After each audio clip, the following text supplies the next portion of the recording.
बहुत समय पहले स्वर्ग में देवराज के महर्षि विश्वामित्र और आचार्य वशिष्ठ साथ बैठकर आपस में चर्चा कर रहे थे कि इन दिनों धरती पर सबसे बड़ा त्यागी और सबसे बड़ा दानी राजा कौन है।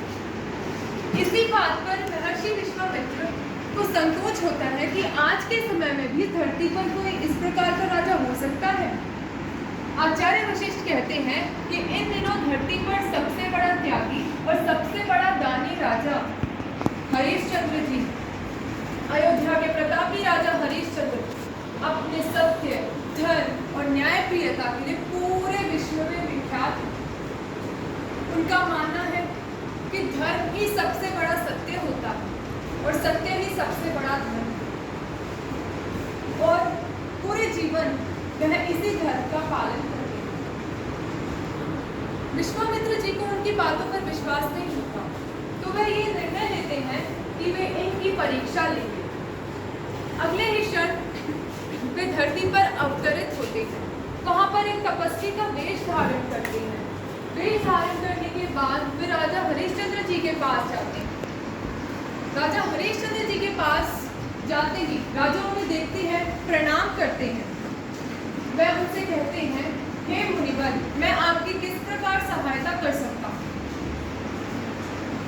विश्वामित्र जी कहते हैं, हे राजन, मैं एक बहुत ही बड़ा यज्ञ कराना चाहता हूँ, जिसके लिए मुझे बहुत सी भूमि दान में चाहिए।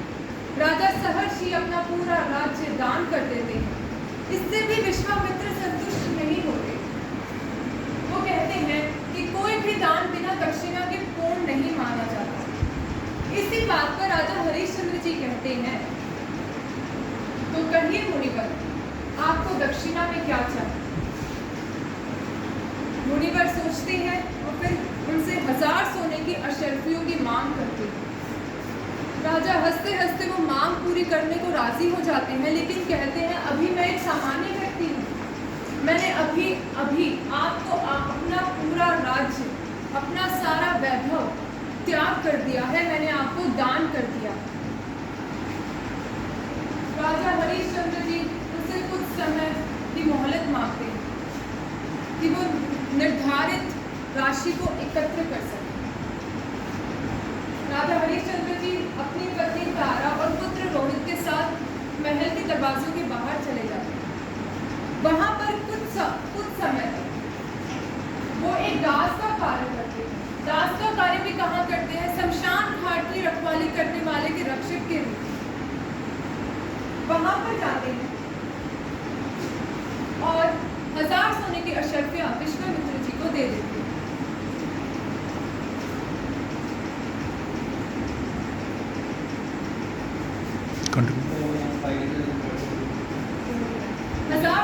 अशर्फिया दान में देते हैं। यहाँ पर भी उनका संघर्ष खत्म नहीं होता। उनकी पत्नी तारा, जो कभी महलों में रहा करती थी, आज वो एक दासी बनकर रह गई है और उनका पुत्र, जो एक इतने बड़े राज्य का राजकुमार था, अकेला खेल रहा। एक दिन इसी प्रकार खेलते खेलते उनके पुत्र को एक सांप डस लेता है। उसकी मृत्यु हो जाती है। रानी तारा अपने पुत्र को मृत पाती है और रोते रोते उसका मृत शरीर लेकर शमशान घाट के पास चली जाती है। राजा हरिश्चंद्र जी का कार्य पूर्ण होने को ही होता है कि तभी उन्हें एक स्त्री के रोने की आवाज आती है। बाहर जाकर देखते हैं तो एक महिला रो रही है। उसके हाथ में एक मृत बच्चा। ध्यान से देखने पर पाते नहीं है तो उन्हीं की पत्नी है और जो मृत बच्चा उनके हाथों में है उन्हीं का पुत्र है। वो शोकग्रस्त हो जाते हैं, रोने लगते हैं। रानी तारा रोते रोते उनसे कहती है कि मेरे पुत्र का दान। लेकिन राजा हरिश्चंद्र जी कर्तव्य में बंधे हुए हैं, वचन में बंधे हुए हैं। वो ऐसा नहीं कर सकते। अभी वो एक दास है। रानी तारा अपनी साड़ी का टुकड़ा फाड़कर राजा हरिश्चंद्र जी को देते हुए कहती है, मैं जानती हूँ आपका कर्तव्य क्या है। आप बिना कफन के किसी का भी अंतिम संस्कार नहीं कर सकते। इसीलिए ये साड़ी का टुकड़ा लीजिए और मेरे पुत्र